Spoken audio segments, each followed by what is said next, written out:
Hey guys, it's Adam here. Adam Belansky from Sierra Pacific Group, also known as the ConnectWise boss. I just want to welcome you guys to today's Pitch It session. I'm really excited about this as well. This week is IT Nation Secure, and what better than bring a security company on? So I also want to bring on my buddy Sean Lardo. How you doing, man? Doing great, man. I'm on location at IT Nation Secure. Crazy, right? It is. It is. So how is Orlando going down there? It's going Oh, great or well, what? well, as you know, I flew in from Pittsburgh. It's hot. So we'll start with that. It's just really hot. Like hurt my feelings hot. It's you know, I, it was like 70 degrees and sunny in Pittsburgh. I was mowing the lawn. And then I flew into Orlando and it was like felt like 100. But yeah, no, actually though, in general though, aside from that, we're at the Gaylord in Kissimmee, which is really nice, really good venue.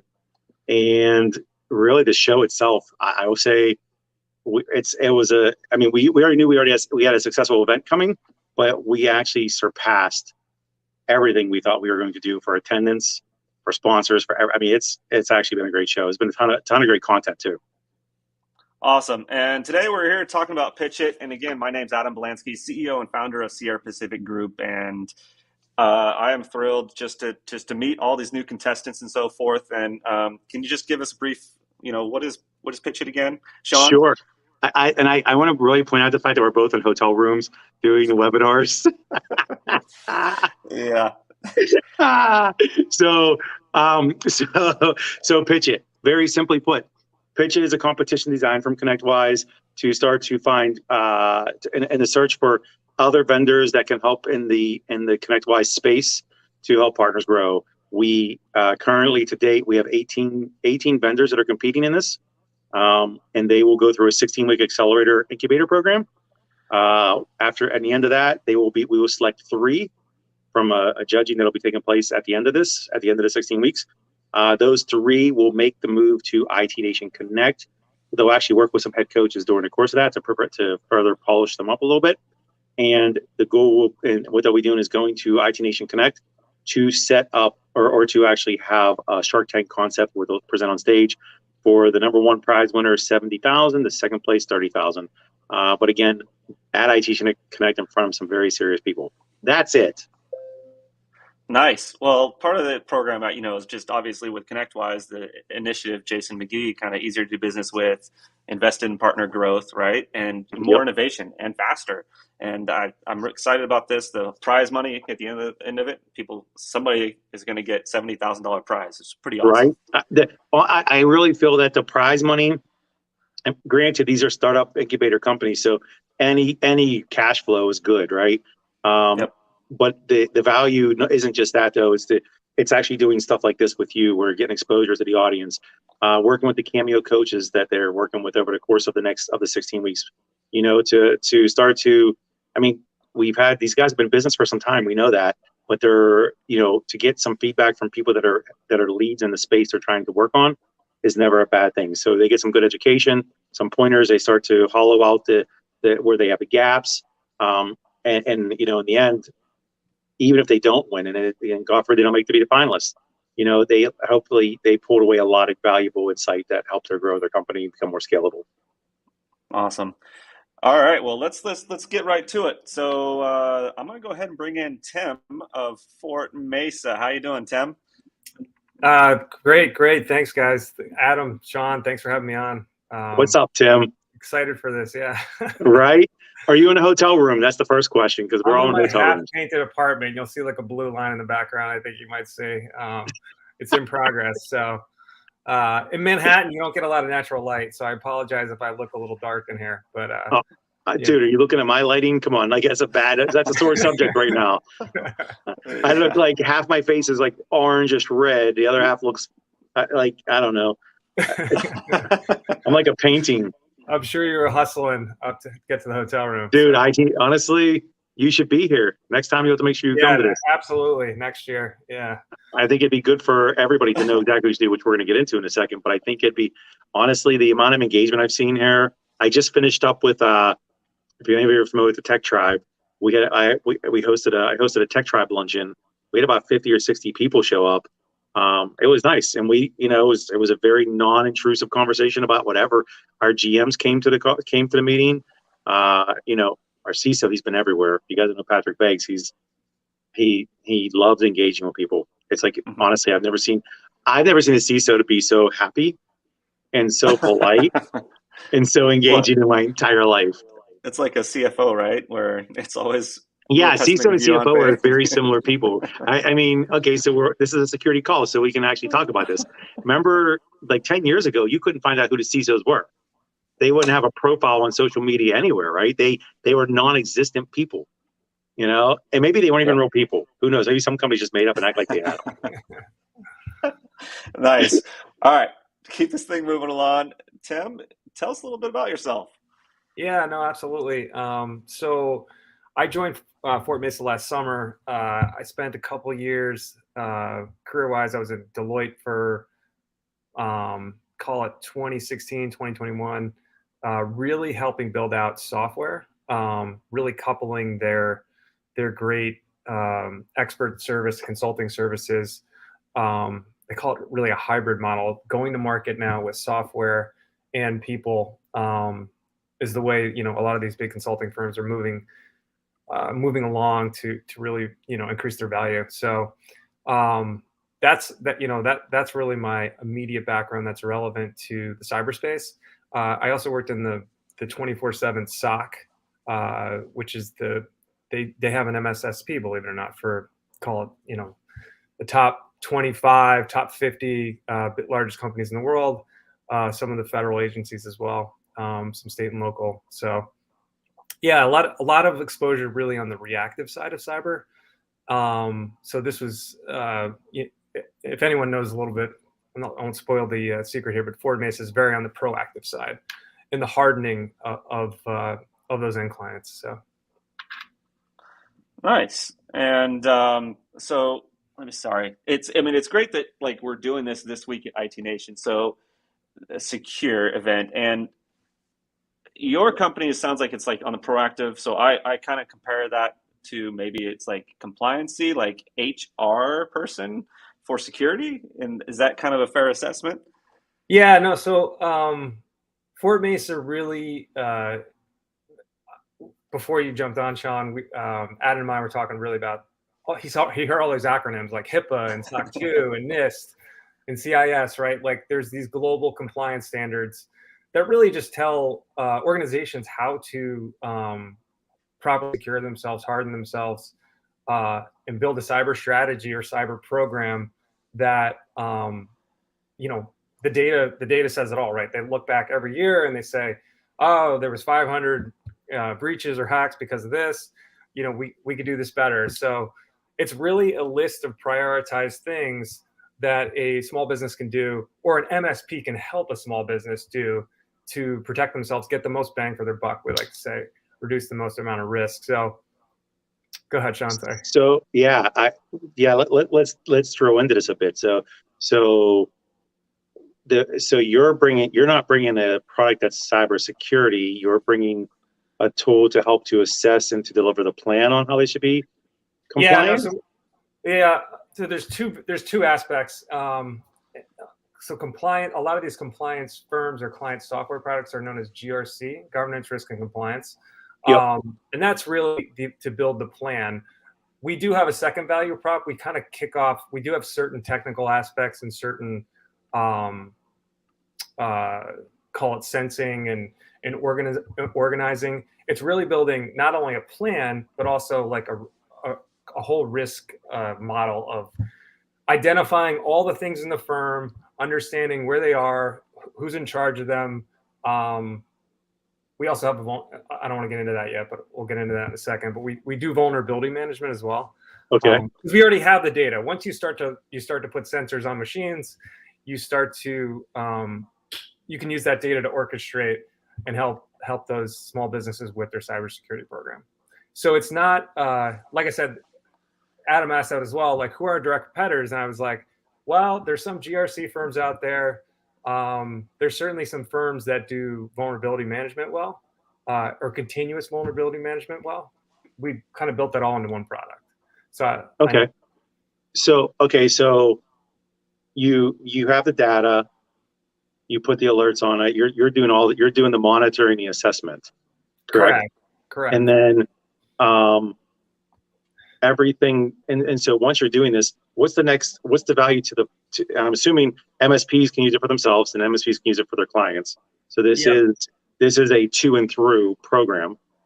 Right. So after they do that gap assessment, risk assessment, understand the organization, then they can build a long-term roadmap and sell that as a recurring monthly service to meet that roadmap. Most of the time, to meet those 3-letter acronyms, 4-letter acronyms we just said, it's going to take a year, 2 years, 18 months to put all those controls in place. Sure. So they're building this long investment cycle of rolling that out. So the MSP can talk about how they're going to build this and how they're going to do this for the customer. They can credentialize themselves, and then they can sell those packages pretty far out, right? So like our ideal MSPs are charging, they're already charging monthly, right? And they're able to roll this program out. Gotcha. So are you then also do you then suggest what they should be doing technology-wise as well as process-wise? As they get further down the road, a lot of those on the reactive side, like MDR, XDR, we have a couple customers down there, so it may be obvious that we try to stay technology agnostic and not sure. Well, you could. Would you say then instead, like, hey, you're looking for a product that does these are the use cases it's applicable to, and this product also these use cases, and even like a service provider, you may want to talk to a service provider that does X. Is this what you're doing? Well, let me. Yeah, absolutely. Yep. Go ahead. Let me ask this, so I'm an MSP business, right? How does your solution help improve kind of that security posture? Like, what things do you help improve there, right? I mean, I'll just say, hey, I have Perch, and it's like, okay, cool, I'm protected. Hey, I have RMM, and I have this antivirus stuff. Those are all the software tools, right? And little things. But so what do I look for as an MSP business? How do you help improve me? No, absolutely. So I mean, when we look at typical MSPs, right? Like you look at their cybersecurity pull down on their website, they're going to list a couple things, right? They're going to have antivirus, they're going to have firewalls, they're going to have backup. They may have some employee training. And then they may offer detection and response, right?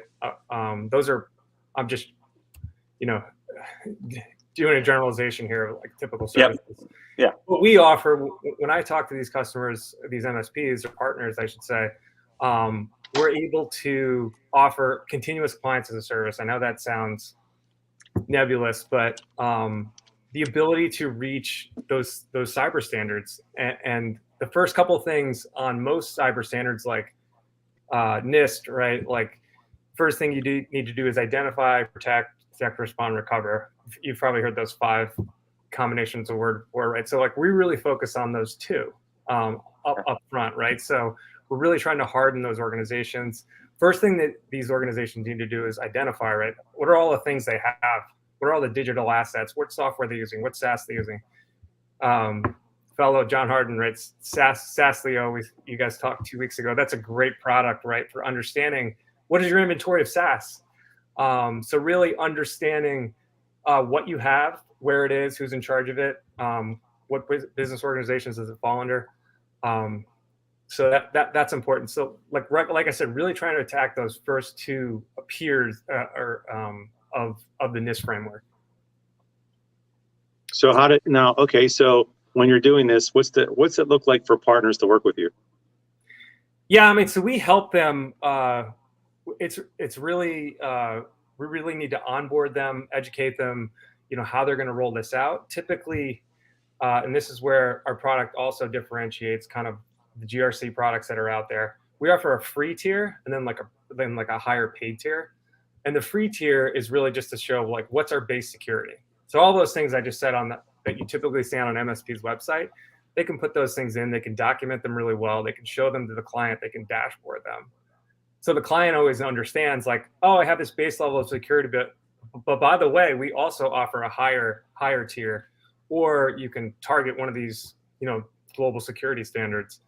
So that's how they kind of we call it a moment of emergency because a lot of those MSP customers are like, I don't want to invest in security today, but something comes along, right? There's a close call, there's a breach, there's some kind of third party coming along and saying, hey, you guys need to be SOC 2, you guys need to be whatever, right? CMMC, right? If I'm a federal vendor. Yep. So those catalysts are what can push them, those end customers to want to invest into a higher tier. Now, one thing I've seen in the space, and this is just compliance at large, no matter what it is, there's always a lot of ambiguity to it that our partners don't know where to go or what to do.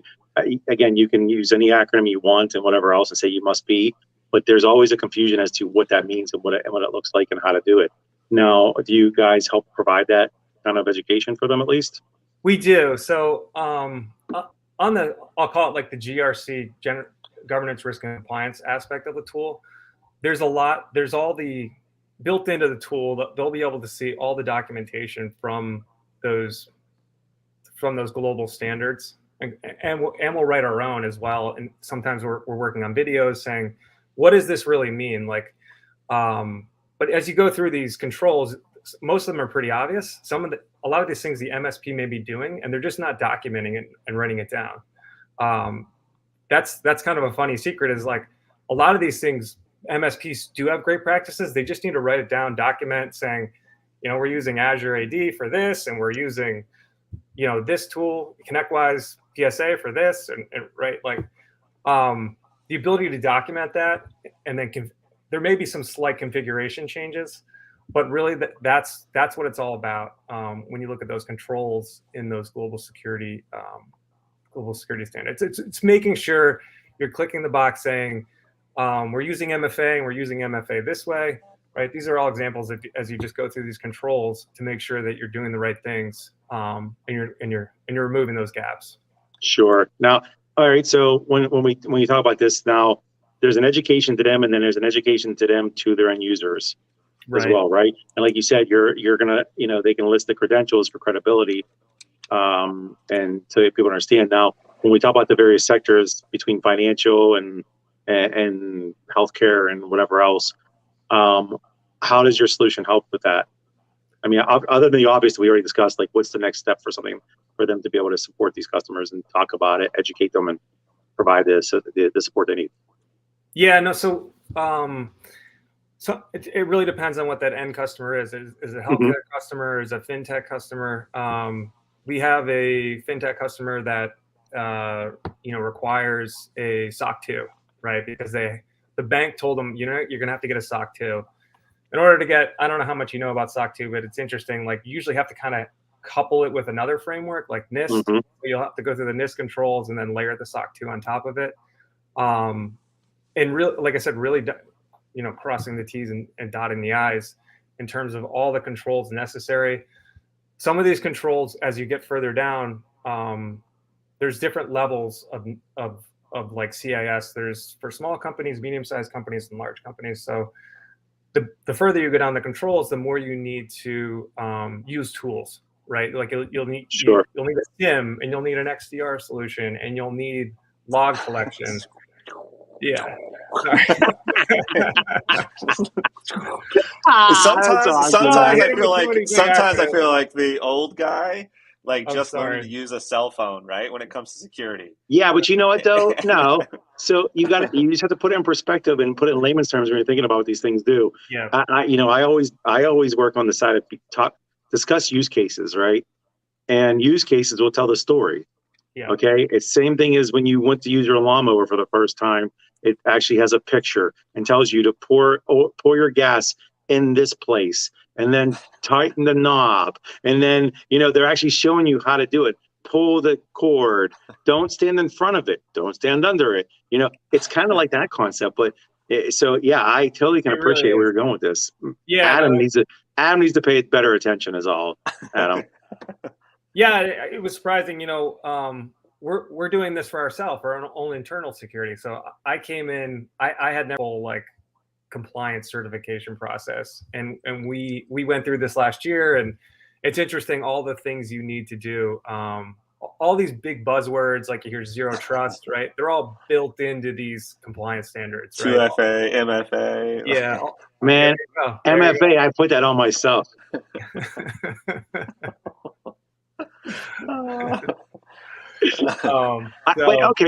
But that's actually me saying I'm just joking, but it's dead serious. One thing I do know, and I'm doing a fireside chat later on with Jay Ryerson and Keith Nelson on talking about why is cybersecurity necessary, right? And what you always hear, there's two arguments. What's more important first, technology or processes and people? Okay, because you can have all the best softwares in the world, but if the people aren't ramped up and understand what to do, they always become your arch nemesis, no matter what happens, right? They're the ones that click on the links. They're the ones like, oh, look, there's a video somebody sent me with cats jumping through fire hoops. And like, oh, let's click. Do you know the person? No. And they just, again. So that's a great example, Sean. I mean, right? Yes. And I worked in a very large firm, right? Like I said, it's been 5 years in the Big Four. And when you go onto your phone, like you don't see a lot of phishing emails, and chances are it's probably someone trying to test you, like from the security department. So there is a lot of technology that you said that can whitelist out and DNS filtering. Sorry, I'm hitting with more acronyms.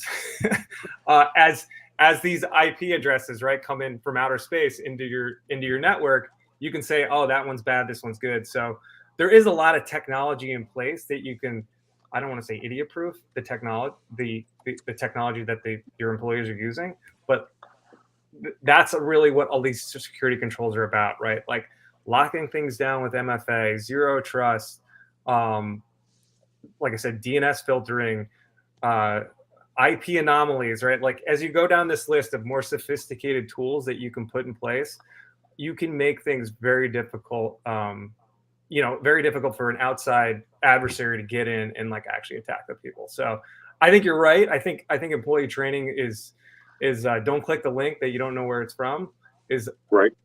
Is pretty, it's pretty important. But believe it or not, like the more you spend, you can eventually get to a place where it's pretty hard to you make it much more safe, and you can go about your day a little more loosey-goosey. Awesome. Sure, right. So if you shore up the front end, you don't got to worry about the back end as much. Right. Good, Adam. Okay. Sorry. So we have quite a few live viewers here. Just to let you know, we are talking with Tim from Fort Mesa here, talking about a security compliance. That's what his organization does, a contestant here on PitchIT. If you want to see us live, we are broadcasting to LinkedIn, YouTube, ConnectWise Boss Facebook group, and also our business pages on those various platforms as well. But I just happen to think while you're kind of talking and understanding kind of all the acronyms and so forth, you're in PitchIT, right? And I just have most people within PitchIT or the vendors within PitchIT, I believe they have some sort of integrated solution with ConnectWise. Does your solution integrate with ConnectWise? It does, only through email. Now we're trying to do a two-way, a more call it a tighter connection, the ability to send and receive information from either Connect or Automate would be great, and that's something we're working on. But for now, so like I said, our system also orchestrates all those controls, right? We're sending tickets to the PSAs so they can do the work in their own system. They can use ours as well, but it's better. Life's a lot easier. The less friction when you bring a vendor tool in is obviously great. So the tighter we can integrate with ConnectWise, it's going to be a lot easier to onboard. Absolutely. So, and do you have partners using this today already? We do. We have probably, I'd say 7 or 8 service providers. Some are MSSPs, some are just smaller MSPs. It really varies, and they're using it for different aspects. I think I mentioned in the beginning, we also have a vulnerability tool, which we call a risk chain, which you said, so you can map the organization. This guy works in sales, this guy works in marketing. They have all this software, they have all these laptops, and then they have all these vulnerabilities that they need to fix that can map back up. So some of our service providers are just really focusing on our big data, collection, dashboarding, analysis of those vulnerabilities and inventory. That's some of those customers are just using that. Some are using both. Most are using both. And then there's really that GRC orchestration of compliance, right? These are all the controls you need to do. Let's go send a ticket to Sean. Let's send a ticket to Adam. And they'll get it done, and they'll document it. And there's always that real-time documentation, right? Everything's centralized in the platform. So, sure. Okay, so the partners that are using it today also, what do your programs look like? What's the partner program look like? Yeah, so I mean, the partner program, I think I mentioned that there's a free section. We try to get all their end customers on the platform. Sure. Right? So they can show what's the base security. Some of their end customers will upgrade immediately, but this really allows them to have all their ducks in a row, all their controls, all the security things they do the customer. It's real-time documentation. It's ready, and then they'll, as I said, they'll go into like the paid tier. So it's very easy for the end customers to use it. In either a co-managed or fully managed situation, and we didn't really talk about that. So the customer can actually share the platform. Half the tickets can go to the customer, and half the tickets can go to the MSP. Okay, so let me interrupt real quick. I'm sorry. Yeah, sorry. Yep. So co-managed, non-co-managed. So are we talking referral and white label? It is white label, and I totally missed that. Thanks, Sean. Yeah, so it's white label to the MSP's brand as well. It looks like their software, like they built it. Okay, so where do the responsibilities start and end for the MSP with their customer and you guys? Yes, I mean we support this software. We train them how to use the software. Mm-hmm. And that usually is a couple-week process to get them on board, to understand how to deploy the sensors or ingest sensors. They can ingest their own telemetry. They can use Tenable or Qualys, a couple other the big names as well. Set them up. What do the controls look like? What are the things they're doing? To kind of get them on their way, to show them, like, just to make sure that that's an apple and that's an apple and that's an orange. Don't put that in the control. Yeah. So yeah, no, we really stand them up. We make sure that they're ready to really run with the tool. And the more they're able to leverage it, the more they're able to kind of credential themselves and show that they're really capable of delivering, these compliance standards, or just like general security for that matter. Right. Okay. So with all the people that are involved so far, what is the question always comes up is how is this profitable to me? Yeah, this is a good question. Thanks, Sean. So really, a lot of the tools. That's because by the way, I'm getting the questions fed to me right now through Teams from Adam and Louie. I'm just letting you know now. So that's why I sound so smart. Okay, great. Yeah, they're utilizing their own people, right? Like a lot of security tools are very tool focused, technology focused. There's a lot of labor here. There's a lot of things to do, to document, to configure, to set up, that the MSP is doing, and they can charge a pretty good premium relative to our small cost of providing the platform. So, yeah, no, I'd love to talk pricing more, but go ahead. Yeah, no, I don't need you to tell the exact pricing because that's your own sales pitch. I get that. I'm just curious, like when we talk about percentages or margins, right? Because that's white label. In the white label game, it's about margins. It's not about commissions. That's not it. It's margins. So, and again, from the sound of your product in general, it's not just like because it's a relatively newer concept in general. You're given the game plan and the layout and showing the vulnerabilities and whatnot, but you're leading to, again, what every MSP has a nightmare with, which is how to upsell. Because, oh my Lord, if I have to tell me to buy something, I don't know what I'm doing, and that's the truth. So in that case, they're probably going to. So where's the real value? It sounds like part of the value is in time saved. Yeah, time saved, and just understanding what to do and where to do it, right? So, some of this work, I said, like they're already doing it on their own. They're just getting credit for it towards a security standard. Maybe 50 to 75% of the work they haven't done or need to do.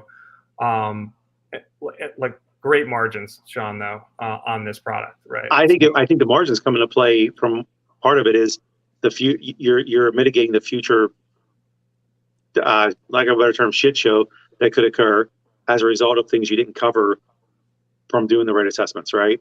And it's because when it comes down to the breach itself, it really it's gonna happen. We know it's gonna happen. It's inevitable. Is it more so I also think of security like an insurance policy, right? It's more than just the profit itself. It's also just having that security. Obviously, businesses should be in business to make a profit, right? So I don't know. I just It is. No, okay. Well, Yeah. let's go down that path, right? Especially with this, with this introduction of cybersecurity insurance, right? That's become a huge topic these days, right? You've had homeowners and car insurance forever, whether you use it or not. You're still paying for it just in case, right? That's a fact. Cybersecurity is no different. I mean, everybody's getting something. It's going to happen regardless. We know this now at this point. You've seen it happen. Actually, I watched our CISO talk about it today during the keynote. How actually the term, I think I wrote the line down somewhere, was actually pretty funny. He was talking about how the meat packaging plant, how the meat packaging was hacked, and how oil and gas was hacked. And he's like, and it was like over the 4th of July weekend. He's like, and when you mess with hot dogs and gas money prices, you over the 4th of July weekend, you really anger Americans. I was like, that's kind of funny. Yeah. But right. But the fact is, it's going to happen. It's inevitable, right? Absolutely. Yeah. Yeah. So I don't want to rewind too much, but really like turning you have a team, an IT team, and chances are an MSP doesn't have a cyber professional on staff. Maybe they have one, they don't have enough. How do we turn every one of those people into a cybersecurity professional? Right. So that's the way I like to tell customers. Mm-hmm. You're upselling, you're converting those people. I don't want to say educating, but you're enabling them to provide security services. So you're assessing and then providing a playbook. Correct. That's what it is, because I don't have to be the expert to shop on Amazon. That's right. That's right.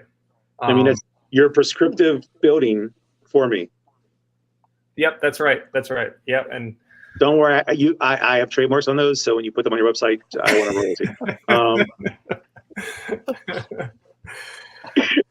Awesome. No, that's awesome. Okay, so you have white labels. Yeah, it's a white label program. Do you ever involve yourself in the end users after the setup? Because you mentioned you have a free version. You want to get them all on. Is that you migrating them onto there, or are they doing that, or how does that look? Yes, I mean, it's all one platform, and some of the customers are in the free tier, and some of them are in the premium tier. So we're setting them up. We're helping them up. I run customer success as well, so we're gonna stay with them. Our CEO is a CISSP. Sorry, another acronym. Thank you. That's awesome. Yeah. Keep growing. I feel like I'm in the military again. Yeah. So he's a security expert, and we, occasionally our customers will have questions, and he'll help and give his opinion as much as he can on that. So, we help them along, and we make sure that they're hanging with it, and they're using the tool to upsell, as you said, and really enable their people to deliver great value, right, for every security dollar that they're investing. So awesome. All right, now what's the realistic onboarding time of a partner first and then a customer second? Yeah, so I'd say it's usually 30 days for an onboard, and then a customer may come on anywhere from like another 30 to 60 days after that. Okay. Do you provide like sales materials for your clients to get more clients? So you have like a whole sales playbook on how to roll this out? We do. There's sales playbooks. There's informational, like what's a vulnerability? Why is vulnerability management important? Right. So some of this stuff is directed towards the end customers, and some of it's directed towards the MSPs themselves. So nice. I'll go in and see a new customer and be like, you got a great web page. How about you add these 5 things that we can enable? And that's awesome. Like, great. Yeah. And that's the question too. Okay. So when a partner approaches a client, when they talk about what they're going to provide for them, obviously we know there's a level of education that has to occur, right, to build credibility, right? to tell people, because again, it's the line has become not if but when, because it's happening. How do they go about educating? And this is, I just sat because I sat in a talk. Like I said, I'm fresh out of all these sessions. Awesome. So like I Yep. sat through Jennifer Bleem's session where she talked about cyber selling, making it easy. And again, there still has to be an element of me telling you, hey, this is what you should look what happened here. Look what happened here. When people and they all say, well, I'm not ever going to get that. I'm too small. Nobody cares about me. Which we've learned now that the hacks were happening to big guys for so long, they had to sort of throw it on and go after little guys because nobody was paying attention. That was that became their gateway. So where does somebody find the sources for stuff like this topic? That's a big challenge. Where do they find these kind of articles? I mean, obviously we can Google, but what stands out? How do they do this and how do they position it? Yeah, I mean, really those best practices, right? Like CIS, Center for Internet Security, NIST is the national, the US one. That's very popular. An MSP saying like our security practice is fundamentally mapped to those global standards, right? Like it's kind of hard to argue that. Right. So I don't know if there's a better way to do it, but these guys that sit around a room and argue about security for a weekend on a conference on their free time, right? Like, they're pretty reliable. It's all based on data, right? So that's really what we're trying to credential and really bring that kind of perspective when they try to sell security to their customers. So absolutely, that's smart. All right, so and if they do that, like if they're really good at that, then like we can't help them. So, but that usually doesn't happen. So, yeah. Well, I got a whole conference room full of people that are just experts. Yeah. So they're all experts. Trust me, they've all told me so. They work with us as well. I mean, the tool makes their life easier, right? Like compliance was generally done on a spreadsheet 5 years ago. And why wouldn't you have a tool that just workflows your life, centralizes the data, centralizes all the documentation? You can invite the third-party auditor into the tool. They can kind of make their mark in there as well. Documentation's real time. The dashboard's real time. Like, so we work with some vCISOs as well. So I have one more piece here, because the question will come down to also a big part from every MSP I've ever worked with is too many portals for too many things. Yeah. Right. So and Adam asked about the integration piece right before. So if I'm an MSP and I'm working out of my PSA and I'm working on my RMM and I'm already doing all these different things, how do we have a holistic approach to this to where I can actually, and this comes back into QBRs, right? Because I feel like there's a fit to QBRs in this. Yep. So how do I put everything into one place so that I can have consistency from top down in my organization to say, hey, this is how we're going to start doing it. This is how we're going to run the report. This is the dashboard, this is the report, whatever you want to use, I don't care. But this is where you find it so you can't upsell, cross-sell. And not even just that, though, also make sure you're actually doing the right job by protecting, because that's what QBRs do too. So how do you fit into this at that point? Yeah. So I mean, creating those tickets, either, control work, as we said, the GRC aspect, or in the vulnerability, remediating them or de-risking them or accepting the risk, creating those tickets into a PSA. We have a big customer who uses ConnectWise, and we're sending, some of what we just may be sending the data to them, and then they can put that in their one pane of glass dashboard in those QBRs, right? That they're dealing with the customer. They can use our dashboard, they can use their dashboard, but we're trying to be frictionless between that data transfer back to them. It's hard to argue to be the one pane of glass. And I worked in a very big security operations center, and it's still the holy grail, right? They're still chasing that one pane of glass. So. Oh my God, it's impossible, especially because if you're an Autotask shop, or you're a ConnectWise shop, or you're whatever, this is where you might work out of the most, and realistically though, your sales reps, if there's true sales reps, they're working out of a CRM. They're not working out of the PSA. Although PSA, I know we have a CRM capabilities, but depending on the size and the sales cycle of everything, they're not in there, So how do you transfer information into one place? And that's where QBRs become a pretty big deal in general, because if done right, you can transfer all that knowledge. You can have that transformation into that one single source of truth having things automated. So I guess the question really for me is, you talk about integrations. So what's timeframes for this? To look at integrations to be done. So we do custom integrations as well. Just because we're small and we're nimble or agile, like that won't happen when we have, like I said, we only have 8 customers now, and pretty soon we'll hopefully have 50 and 100. So those custom integrations can be tough. Some of them we have, some of them we don't. We're really well connected with Tenable, AWS, Datto. Sure. So are you looking to do a bi-directional sync? You said before.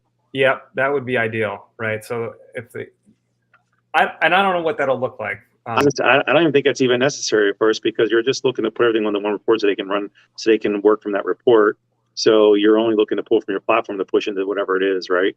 Right. It would be great though for the actions to be recorded in both places. So like if they do something, they configure to switch in cloud environment, like it would show back up in our documentation. So I don't know. Awesome. That might be more difficult. Right now they're just kind of happy with that one directional value. So for sure. Yeah, I can see. Well, right now that makes sense because you're doing most of your activity updates in your PSA or CRM or whatever. You're not, so what yours becomes the back end feeding into the front end, I feel like. Ideally down the road, yeah. We'd like that. Yeah. So a lot of it's one way right now just to tell people to go do things. And by 7 days later you're late, they'll get an alarm, right? So yeah, you get a scolding after 7 days when you don't do your homework. Oh, for sure. Yeah. So being inside the PitchIT program, there's obviously winning a prize, and I'm just kind of curious what does Fort Mesa look like? What's the goals? Where do you guys see yourself? What's the vision a little bit, and then kind of some closing thoughts on kind of yourself and maybe a fun fact or two. Sure. Yeah, I mean the goal is really to grow this. I'm really excited about the company. Like I have a totally different skill set. We didn't talk about my security expert CEO. He's been in the MSP space for a while. He was a vCISO as well, and I'm coming from it from really this like building software perspective. So we're really trying to grow this company. The business scales really well, right? Like if we get 100 and look at ConnectWise, right? Like you've got thousands of customers. How many end customers are you serving? So there's a real scale to it. We're really excited about getting this out in the market. Fun facts. I don't know. I brew beer. I don't know how about that. I think you said something about the pandemic was the greatest brewing time ever, right? So. But you said like a Super Bowl. Something about a Super Bowl. Super Bowl. I went to a Super Bowl recently, so I wasn't sure it was on there. One box. Yeah. I think it was $10. Okay, but you brew beer. But you also brew beer. Let's talk. What kind of beer do you brew? I'm really into these hazy, juicy, IPAs. How do they become juicy? They're already liquid. I don't know. They're it's the hops. It's a magical illusion, right? So, are you an IPA guy then? Is that what you're telling me? I was never an IPA guy until they came out with these like hazy, juicy beers. I was never a Sierra Nevada fan. Not a Sierra Pacific. But yeah, no, the beer is really interesting nowadays. I'm in New York. There's great beer in New York. There's great beer in every state in the nation right now. So. Well, that's because you have special water in New York. It's flavored with all kind of weird stuff. Yeah, they say that, right? The bagels. The pizza dough is great, though. That's exactly. That's my point. And they say it's the water. And I don't know. I've looked at the rivers. I've looked at the rivers in the Bay in New York, and nothing's looking really fresh. I know they say the water, but Budweiser and Guinness taste the same like worldwide, right? Guinness, as an Irish guy, I'm probably going to get yelled at for that. But it tastes so much better over here. Awesome. Tim, it's really been fantastic. Love what your company's doing. Love to see kind of what comes out of it, and brand new startup kind of growing. It's really great. Sean, any closing thoughts? No, thank you for sharing this with us. I purposely come in these conversations with I obviously know what you do because I was part of the selection committee. But that was very high level, and we haven't had a chance, and this is a great chance for people to get to learn who you guys are. And as people and as a product, as a business outcome, that's really just about it, the business outcome. So I really appreciate that. Yeah. Once again, Sean, thanks. And Adam, thanks for having me on. This is great. And I mean, minus, and you have to forgive Adam for his lack of knowledge on acronyms and just everything in our space that we work with daily, because he's there too. But yeah, no, thank you for breaking it down for him. Absolutely. We'll appreciate it. Have a beer. We'll whiteboard all the acronyms. Definitely. It's gonna be exciting. So we actually have PitchIT here this Thursday coming up. Another great. I think it's 6 p.m. Eastern and 3 p.m. Pacific time. So I will actually be in Orlando at Secure. Well, I'm here. I guess it's wrapped up. So I'm here already. I don't know. Awesome. You guys will be in like separate hotel rooms, but you'll have to be on the same different screens. Well, I don't know about separate hotel rooms.